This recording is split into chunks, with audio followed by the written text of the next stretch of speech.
Mamis! Welcome to my vlog. For today's video, naami sa KCC Mall diri sa Jensen kay maggrocery mi og amo ang pagkaon sa balay. Basta Friday mami, weekend, kinahanglan i-make sure namo na naadjud tay stock sa ato ang balay na mga pagkaon para dili na ta magsigi gawas-gawas o makatoyang tagtrabaho panglimpyo sa balay no, washing, cleaning o uban pa na mga trabahon since walay classes sa mga bata. So ang amo ang gipalit mami, nagpalit mig pork, chicken, mga gulay, and my favorite kanang ampalaya ang talong. Siyempre mami, pinaka-importante dyan na nato no ang panakot no, ahos, bombay, kamatis. Mao ginay pinaka-importante mami no, kay kung magluto ta wala tay ahos o bombay, lisod kaayo mami no, dili humot ang atong niluto.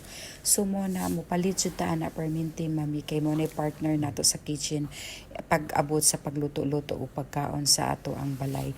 So mao na mami, nakapili na, nakapalit na si Mr. Gipatimbang na niya og natapos nami og pauli nami mami, human kini akong little boy ingon niya gusto daw siya magtabang sa iya papa. Mao nang siya jud ang nag-post sa sa small cart na to mami, kay di man pud daghan kay atong ginagrocery, mga sudan ra man ni mami.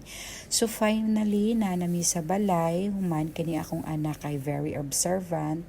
Every time man na magluto iyang papa, magatong na siya mami, kay ganahan na siya magtan-aw basta kanang ma-memorize na niya tanan ug unsay mga pangalan aning gipang sa iyang tatay, kay ganahan gina siya mag-observe.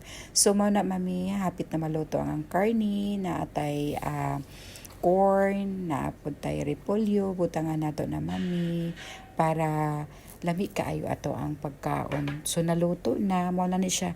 Actually mami, kadto ning dagko gud na slice na pork human gibutangan pud sa akong bana, gimix niya og katubit ang mga buto-buto, tapos na laluto na. So nagpray na akong anak para since na lang pagkaon sa lamisa, ready na ang pagkaon. So mga una ta mami, tapos nagpray akong anak. Thank you for watching.